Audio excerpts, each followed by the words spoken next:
Hello, beautiful friends. I am Laurel Bleadon-Maffei with Illuminating Souls, welcoming you to this episode of Sleepy Bedtime Blessings, a podcast designed to help you rest, relax, and fall asleep, and also to help you deepen in your connection with your team of angels and the beauty of your soul. If we're meeting for the first time, I am an angelic practitioner, a spiritual teacher, and an encourager of souls, and this means that I have the best job ever. I get to help you open to your beautiful team of angels who love you. And I do this through one-on-one angel sessions, soul mentoring, and a variety of classes and circles. And you can learn more about my offerings tomorrow when you wake up at my website, illuminatingsouls.com. I'm also fairly active on my Facebook page of the same name. And then there is the daily inspiration blast, which you can register for, where I send you an inspiring message every weekday. But now it's your time to rest. You have done enough for today. So the angels and I are imbuing this broadcast with waves of divine love, calibrated just for you, to support you and your consciousness and your body, all the many aspects of you, to help you release whatever came before this moment and begin the process of resting into a good expanse of sleep. So I invite you to get cozy and snuggle on in. Fluff up your pillows just so. And allow your body to begin to rest. So the way this podcast works is we'll be chatting here for a little while. Mostly it's me rambling, and then I bring in the angels who are already here. And then I will read to you for a while. The episode will run about an hour, so you have plenty of time. There's no pressure to sleep quickly. I'll be here keeping you company. There's something so beautiful about having another loving, soothing voice, whispering and speaking to you as you fall off into the mystery of sleep. As I've shared with you before, I have been using sleep podcasts for years now, and they really are part of my well-being, and that's why I created this for you.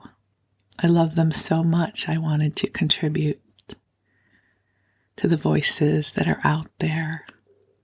You know, there's something that is so cozy about drifting off to sleep when we're being told a story, or you hear voices murmuring in the distance. It's almost a part of our anthropological heritage, yes, to gather around the fire, to gather around the hearth, and then to drift off. So here we are, and it's not just my voice. It's the love of the angels, because they are bringing forth a beautiful vibration of higher frequencies of light and love for you. And these energies are very compatible with drifting off to sleep. It's interesting. I was so guided to record this podcast for you in this moment. And for some reason, there's been a lot of ambient noise around my neighborhood. Normally, it's the kind of noise I wouldn't even notice. You know, I think we get used to the noises of our homes or our neighborhoods, and our mind filters it out. But recording the podcast, this microphone picks up everything. And so it made me aware of how much stimulus we are exposed to, and especially during a passage like the one we're in now. There's a lot of vibrational stimulus coming our way. So my intention for this episode is that it serves as a cocoon of soft light for you, where you can pull your energy in, away from all the outside stimulus, and where you can then expand your energy into the higher realms of love and light, where you can replenish and restore. So take a nice deep breath in and release. You are precious in all this world, and you are a gift from on high. And this is your time to rest. And you can let go of everything that happened before this moment. You know, the experience of rest and sleep is essential to our well-being. It is a time when our bodies restore, and also a time for our consciousness to reset. The experience of sleep is a great mystery. Our waking mind goes quiet, and the dream state, and if we're contemplating the mystical journey, our travels in the astral realm, have an opportunity to wander and explore. So many of my dreams over the past year have been of experiencing wonderful adventures with big groups of people. I find that so fascinating because, because of the pandemic and everything, I have really been in a lot of isolation and solitude, probably like many of you. I have my husband here, which is wonderful, and I get to connect with many of you when I'm facilitating sessions or facilitating classes. But I am longing to be with a vibrant group of people who are part of my soul family. I used to attend Soul Camp, which was a wonderful gathering. I used to participate at the University of Santa Monica, where I knew a lot of people, and there's a part of me that is really longing to belong and have adventures with a group that feels like soul family. And I marvel that I get to do that in my dreams. I don't set an intention and I don't ask for it, but somehow every night I am traveling in my dreams with people that I love. And I think it's one of the ways that my soul and the universe are gifting to me what I am craving, even though it is not possible right now in the physical realm. I think that's a wonderful thing about our astral travels. We might not always remember what they are, but sometimes great healing takes place, and we get to experience facets of life that may not otherwise be available to us. So take a deep breath in and release. And together we can ask the angels to help bring you dreams and travels in the astral realm that fulfill you, that help you heal, that help you connect with even more of who you are. And take a deep breath in and release. And let yourself come into the quiet places. That in this moment there's nothing that needs to be solved. That whatever feels challenging to you in your waking life, the angels can help bring grace and healing so that maybe tomorrow things will feel a bit lighter for you. It's interesting as I am navigating these energies with you right now. I feel the angels coming in. As I always say, they're already here.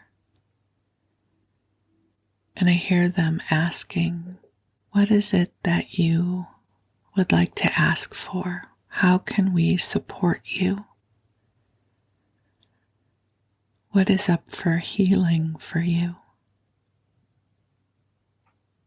And what dreams do you seek to energize? And it's a reminder that the angels are here to support you, that you can share with them your deepest heart.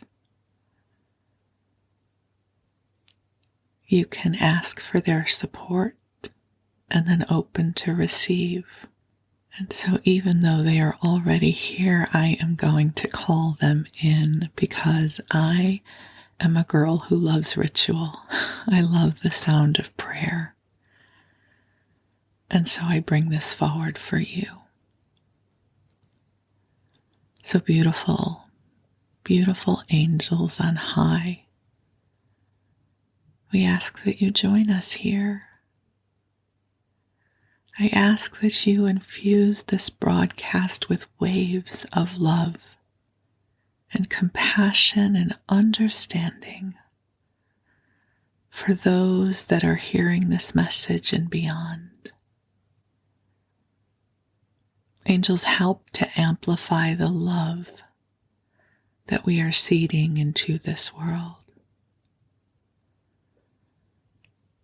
Angels, I ask that you bring blessings to each of the beloveds hearing this message. Angels, our needs are great right now.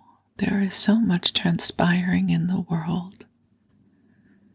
And it is not always easy to be present and to witness all that is taking place.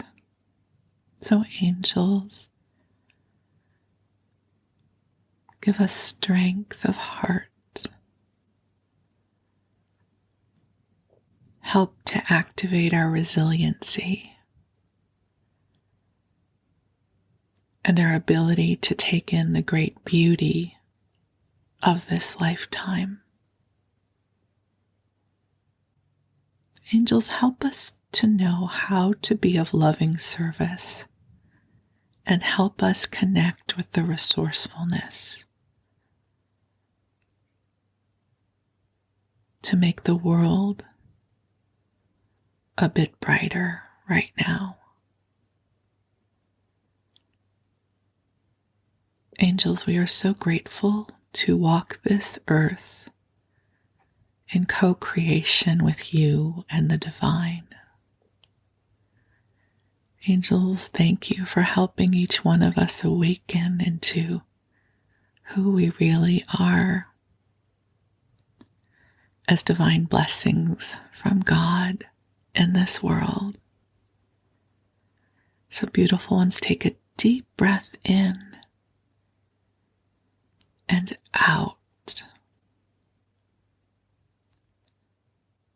And if you sense there's anything up for healing for you, hold it up to the light. Give it to the light so that the angels can help infuse and transform these energies for you. Take another deep breath in and out. Draw breath deep into your body and let your body receive, and then allow your body to let go. Allowing the waves of relaxation to cascade across your body. The angels ask you to please take good care of yourself. You are precious in this world, and there is a place for you here. Please do not doubt your ability to make a difference in this world. Sometimes, when the challenges are many, it may cause you to doubt your ability to be a source of positive change. But do not ever allow yourself to doubt your strength or your courage or your magic.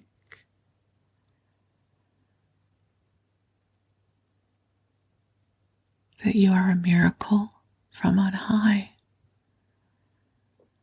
You are finding your way. And new opportunities, new awarenesses of your path are coming to you. And you are preparing to blossom open into a brighter expression of your beingness. Take a breath in and release. The angels say thank you for being here now. Thank you for your willingness to walk this path of light. Thank you for opening your heart to feel and love as deeply as you do. It is not always easy to choose to stay open, but you do. And the angels are so deeply grateful for the empathy you hold for others. You are one of the many blessings that are present right now in the world. Within you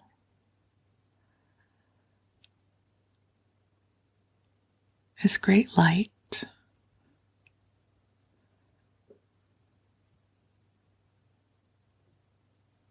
And just breathe.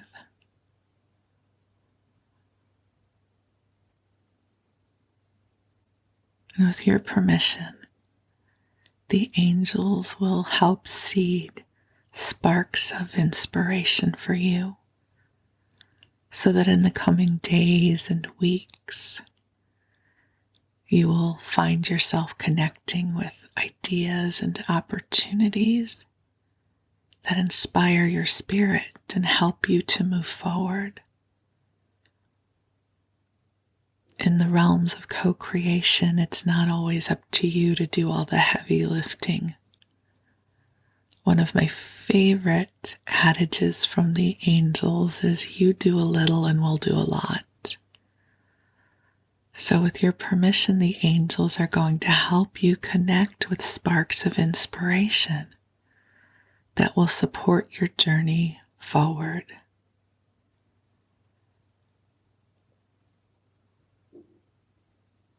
You are a blessing from on high, and we are deeply grateful for you. And now it's your time to rest. You may already be asleep, and if not, it's okay. We've got a long while to still be together. And while you rest, I'm going to read to you and ramble for a bit, and the angels will stay here and watch over you. So tonight, I thought we could wander through a magazine from 1907 that is called Country Life in America, a magazine for the homemaker in the country. And in this capacity, they're not necessarily talking about the country the way we might think of it today, where all the farms and the agriculture resides.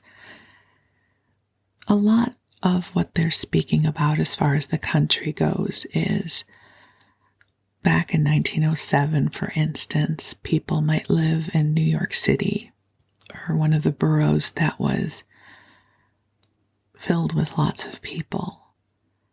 And you could go a ways into Westchester County or Connecticut, and that was considered the country. So when they speak of the country, this is what they're talking about. They're not necessarily talking about the agricultural heart of America. They're talking about the expanses where there were a lot of land beyond the urban centers.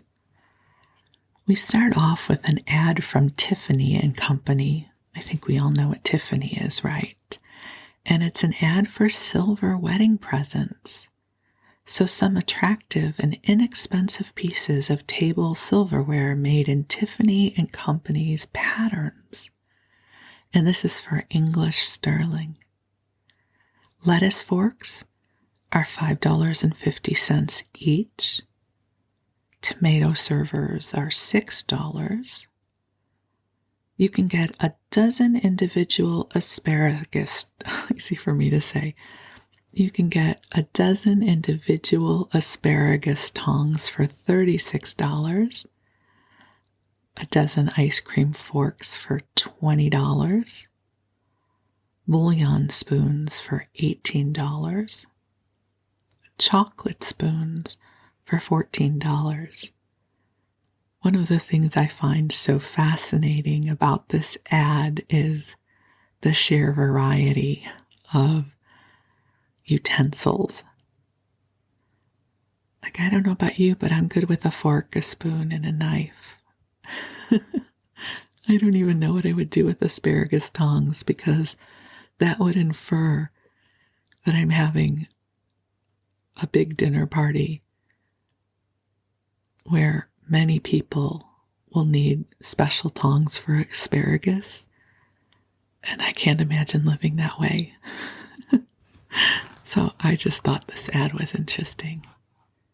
And now I'm going to read to you some real estate ads, which I think are so fascinating. It's always so interesting to see what you could buy and at what price back then. So this ad says, a pretty bit of scenery can be enjoyed from this modern suburban country seat.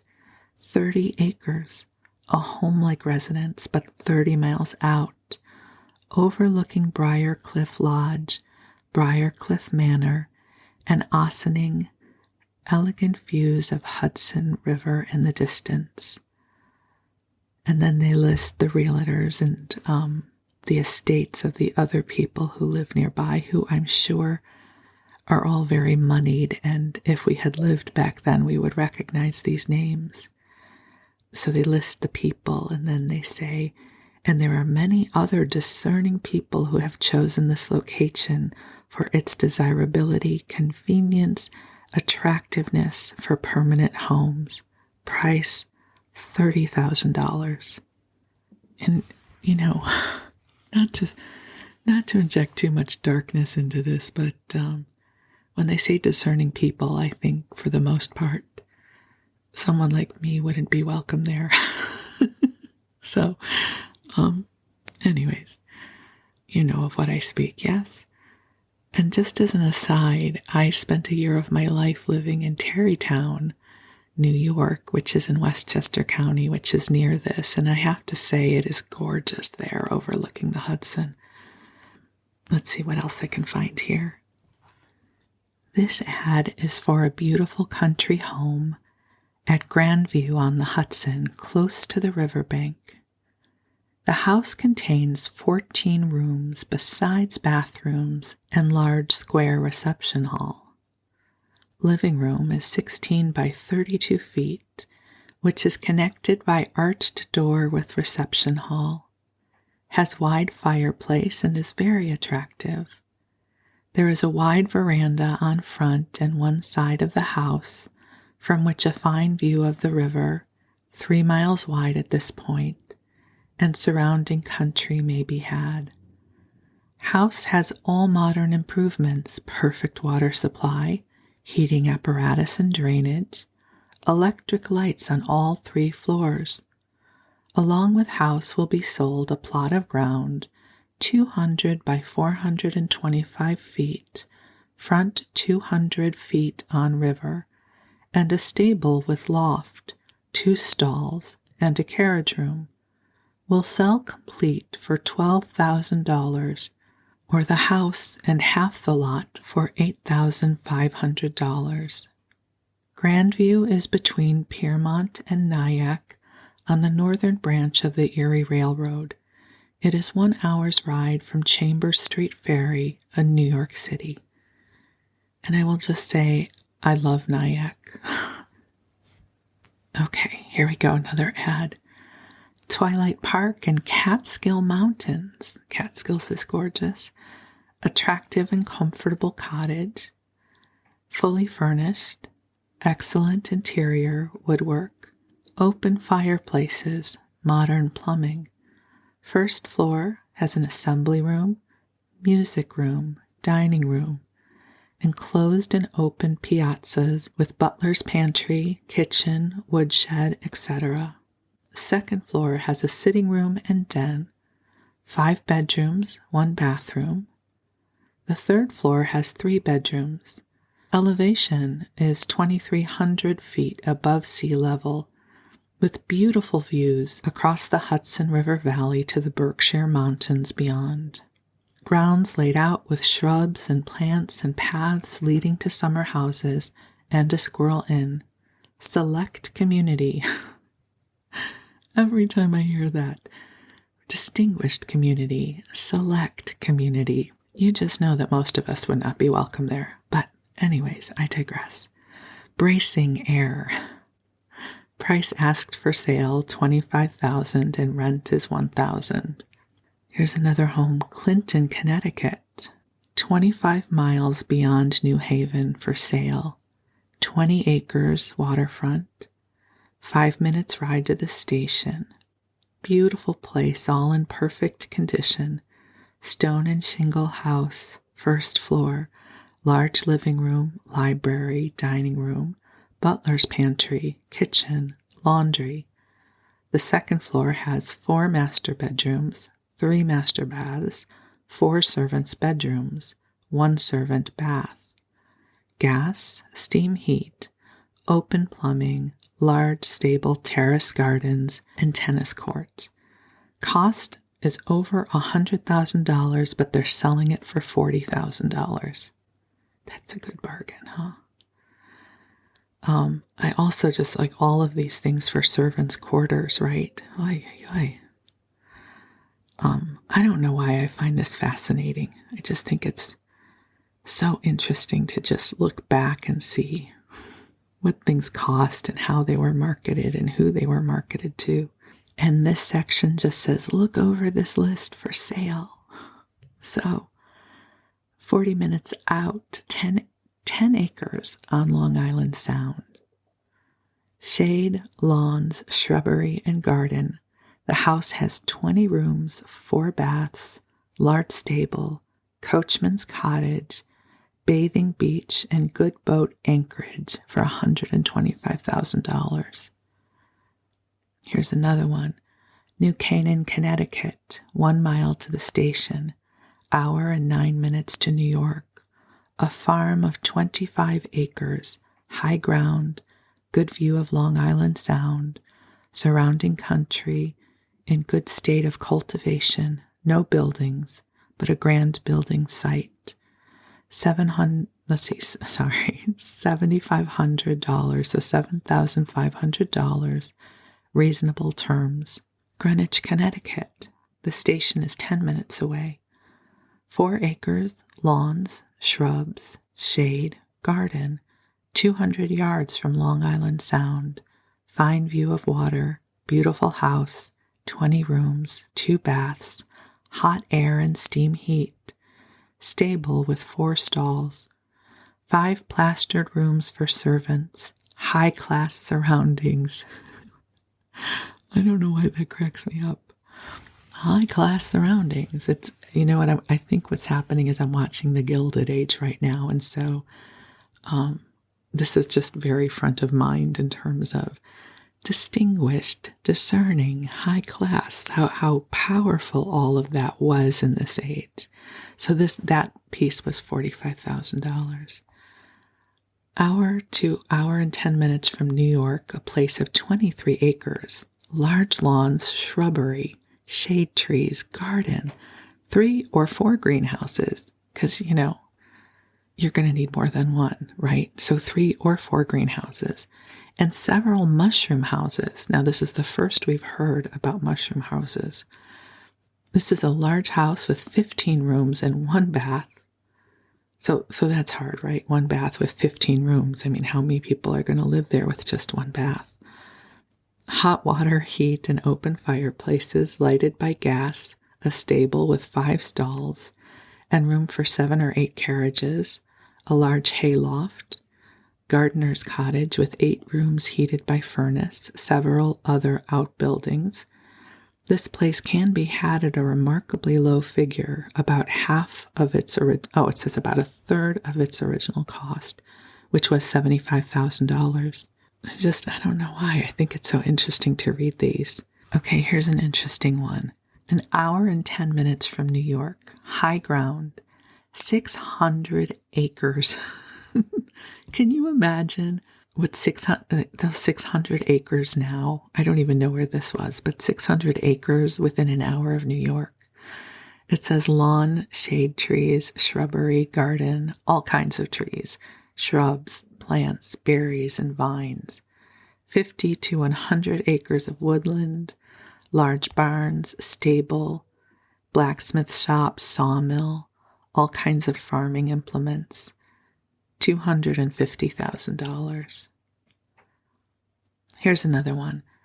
About 2 hours from New York, a place of 75 acres, a mile of shore frontage on Long Island Sound, beautiful old shade trees, lawn, shrubbery, and garden. Drive from entrance gate to house of half a mile, lawn, small stream, orchard, all kinds of fruit, a beautiful view of Sound. The house has 10 rooms, 2 baths, 2 toilets, hot water heat, lighted by gas. The stable has 8 stalls, a coach house for a number of carriages. Everything is in good condition, 1 or 2 tenant houses, greenhouses, and barn, 18 feet of water at low tide, $150,000. Okay, so now let's go across over to New Jersey. So This is a country estate on Jersey coast, 37 miles out on Long Branch Railroad near Red Bank, Les, Montmartre, Montmartre, Montmartre, that's what we'll call it, Montmartre. Sorry if I'm mispronouncing it. If any of you are descendants upon the people who lived there, you can correct me. So this place has 15 acres under high cultivation. The house on an elevation surrounded by 3 acres of old shade, beautiful shrubs, flowers, evergreens, hedges, and large lawn is a 2-story, 10-room frame dwelling with high French windows, new stained shingle roof, put on an entire house, also outbuildings painted new this winter. Finest water in kitchen from deep well, cellar dry, suitable for mushrooms, electric light, and phone if wanted. Outbuildings, gardener's 2-room house, 30-foot hothouse, stable for 2 horses, carriage house, cow stall, corn crib, 4 hen houses, fenced runs, asparagus, fruit packing, and coal sheds. Sold with estate, fine cob horse, new 2-seat buggy, farm wagon, asparagus ridging and spraying machines, and all necessary implements. So if you get that, you can get the asparagus tongs from Tiffany's. Revenue, 5 acres and young asparagus bed, all bearing, supplying the finest hotels of New York and Boston, daily shipments at fixed price, an orchard of 500 trees of fancy peaches, 5 sorts of plums, 7 sorts of pears, 4 sorts all growing choice table fruit for select private trade. On balance of ground are French peas and stringless beans are grown, eagerly sought by hotels. Celery is the second crop. So they're selling this because of sickness, so that's sad. The price is $15,000. So it's in Little Silver, New Jersey. I don't know where that is. I'll have to look that up and see where that is now. Isn't that interesting? All of these different places. And there are many more pages of real estate listings. And then there are listings for cows and chickens and horses, which I'm going to skip over. One of the things that caught my attention is their kennel directory for all the different breeds of dogs that were very popular then. So a lot of English bulldogs, apparently, Cocker Spaniels, Persian cats, Great Danes, Dalmatians, Collies. Collies were very popular, it appears. And I have to just say I was delighted because there seems to be some ads for Samoyeds, and I grew up with Samoyeds. My Tessa was a Samoyed. So I don't know. That made me happy. Then there are other advertisings in this magazine, which are always interesting. And then we move on to all of the boarding schools, which was a big thing then, sending the kids off to boarding school. So there were the schools for boys and the schools for girls.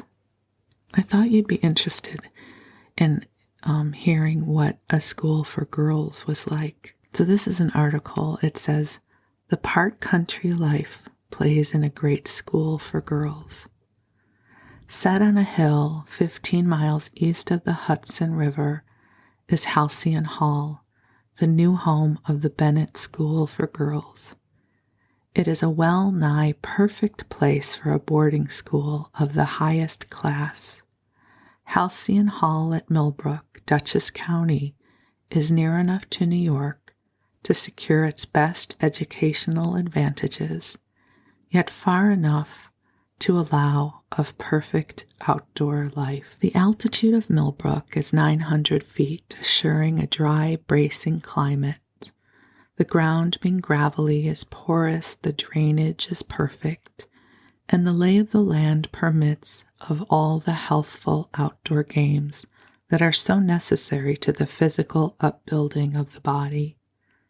The school property consists of 22 acres, plans for the development of which are now being prepared by the Olmsted brothers of Brookline, Massachusetts, the noted landscape architects.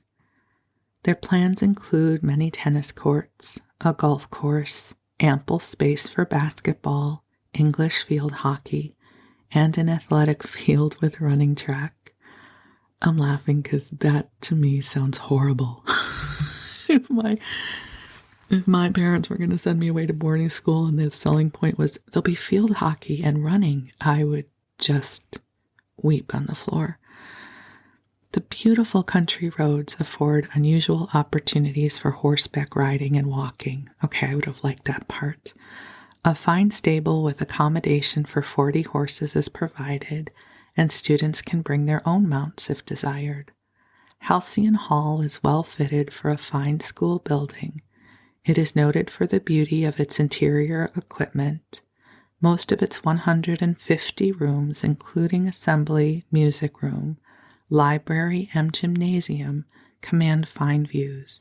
This, then, is the setting of the Bennett School for Girls. The new home makes it possible to carry out the policy of the school with greater efficiency.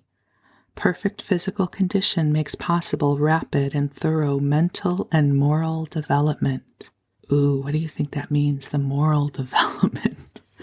Things were so tightly wound back then. I would have been such a rebel, I think. Characteristics of the Bennett School. It aims to help girls to develop into strong, broad-minded women. Okay, when they say broad-minded women, you know that they don't really mean that, right? In 1907, there was actually a pretty small bandwidth that women got to play in. But broad-minded women, I'm not sure what they meant by that.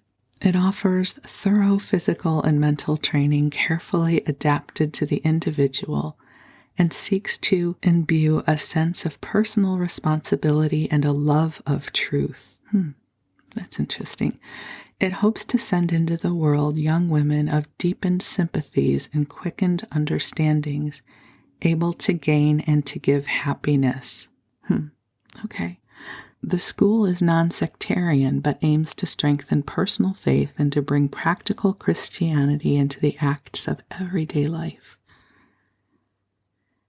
Its educational plan, the Bennett School, is not designed as a preparatory school, though girls are, of course, fitted for college, but its upper classes are designed to equip the student for her place in life without the long, arduous college course.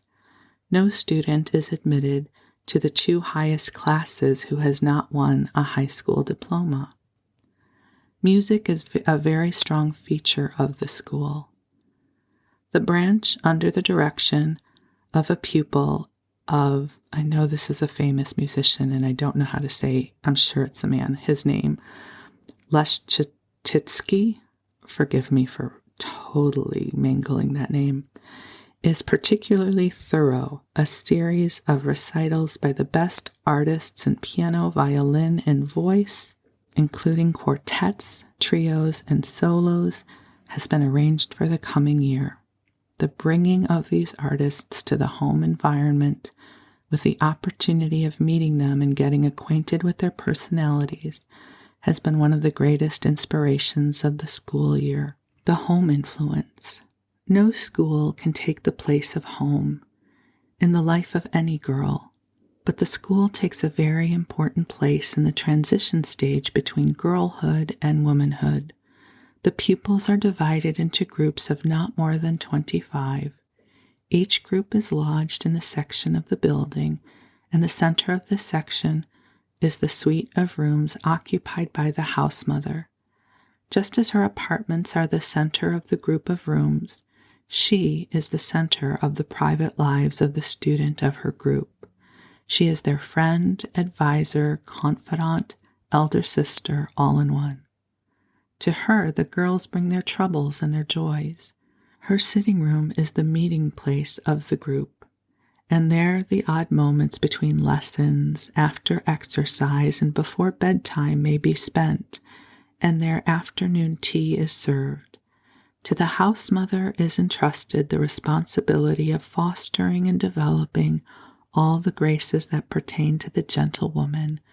The environment and plan of the group brings about this most important influence most naturally. Halcyon Hall, with its long wings bounding the open court, is well suited for this purpose. There also are trips to New York and Washington.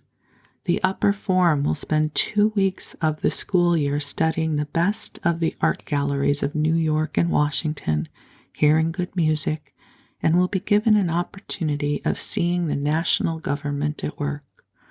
The trip to New York and Washington will be personally conducted by teachers having charge of the art, history, and music classes.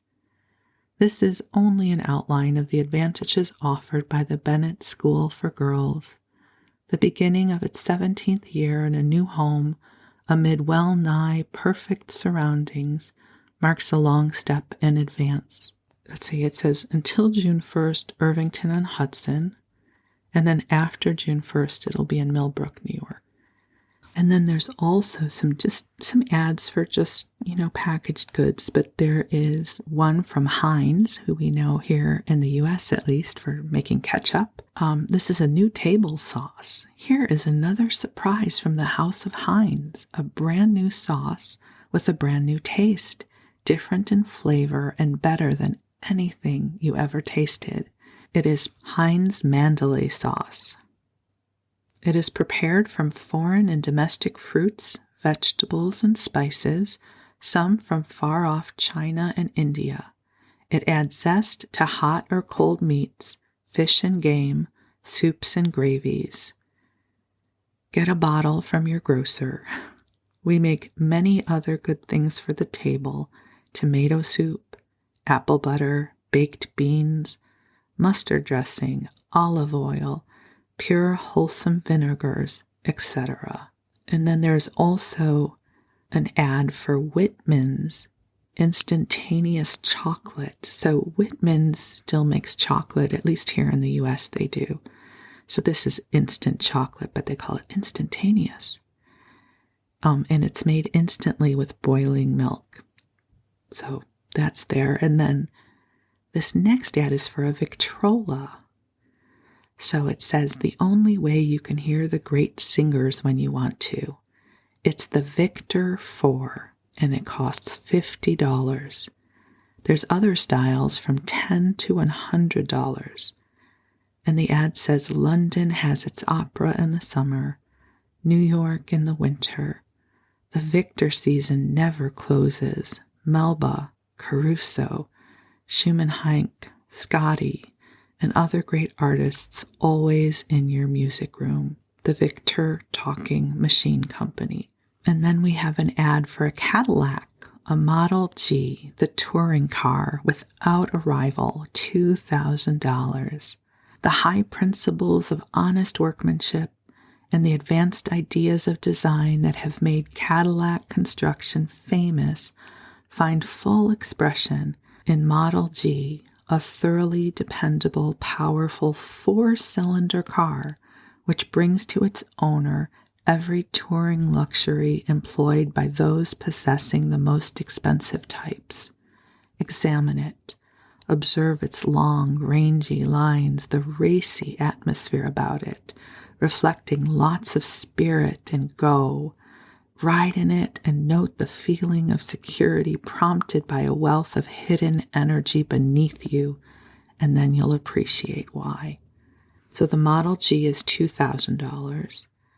The Model H is $2,500, and then you can bargain it with the Model K for $800.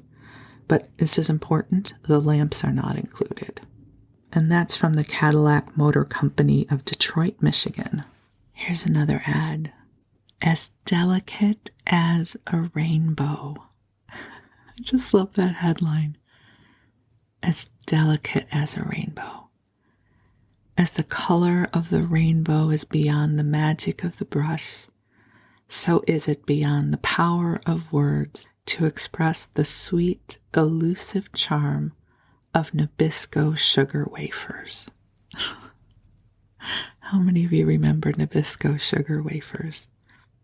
The most delightsome of all dessert confections, each varying flavor beckons on the appetite and gratifies the sense of harmony when served with fruit or ices as the climax of the feast, in 10 and 25-cent tins. From the National Biscuit Company, Nabisco. I didn't know that Nabisco stood for the National Biscuit Company. See, I learned something new. Okay, and this next ad reflects my childhood dream. The Colfax pony carts. I mean, who did not want a pony growing up? Pony carts now then for spring and out of doors, for trips about town, through parks, out into the fresh green country. Nothing is quite so delightful and sensible as a pony turnout. We do not supply the pony, but our pony carts and basket-body governess cars are ideal for children's use. They embody the finest possible materials, put together with the smartness and thoroughness for which Colfax vehicles have been noted for so long. Not heavy, but very strong. Let me just tell you how this would have absolutely been on my Hanukkah list. A pony cart and a pony, but ponies didn't make much sense in the suburbs, but still a girl could dream. There also is an ad here for Lennox chocolates, which was, I guess, put out by Necco, if you remember Necco wafers. The Necco seal is the mark by which you can identify 500 different kinds of the choicest confectionery, ranging from hard candies to bonbons. To understand their high standard of excellence, ask your dealer for Lennox chocolates, and by them judge the quality of all the other varieties. Necco sweets are above the requirements of the pure food laws. All dealers who sell high-grade goods have them. If yours does not, send us 25 cents for an attractive package of Lennox chocolates, or better still, send $1 for a special package of a handsome art box. Either package will be sent postpaid. And then we have an ad for the American Mercedes, a 70-horsepower demi-limousine touring car for $10,000. This is the handsomest car in the world, something entirely new, the American Mercedes. And there are also other cars, and one here is the Rambler, which I think I've heard of before. There's an ad here for Lee and Perrin's Worcestershire sauce, so that's still going. It says it's the perfect seasoning for all kinds of fish, meats, games, salad, cheese, and chafing dish cooking. It gives appetizing relish to an otherwise insipid dish. That's brilliant. It gives appetizing relish to an otherwise insipid dish. That's awesome, right? And then there's an ad here for a universal coffee percolator, for those of you who remember percolated coffee. There's an ad here for a refrigerator ice box. Goodrich Tire, which they're still in business.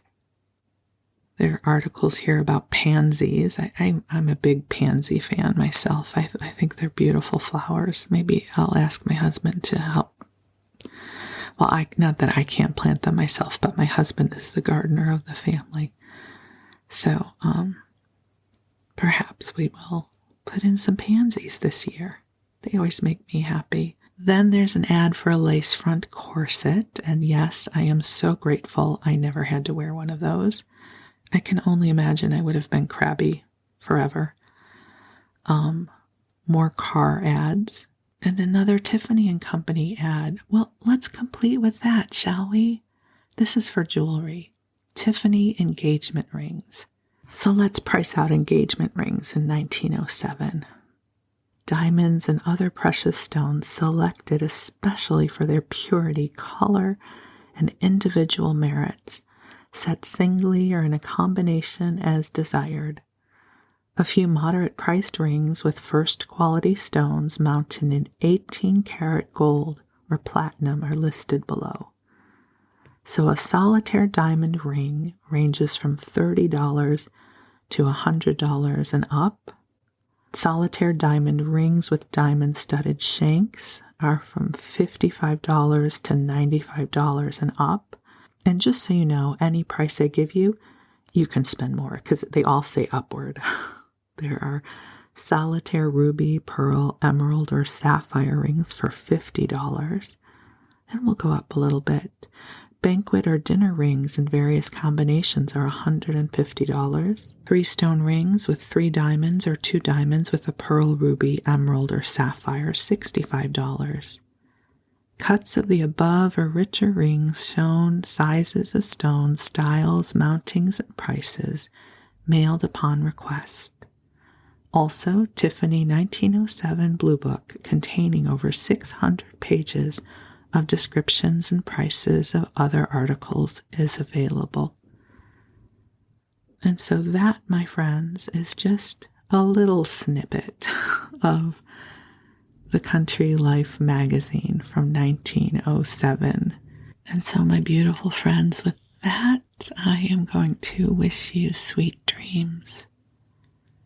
The angels will stay with you and help to bring soothing and calming energies to you while you sleep. You are a blessing in this world, and you are precious, and I am grateful for the gift of you. Thank you so much, and we'll talk again soon. Good night.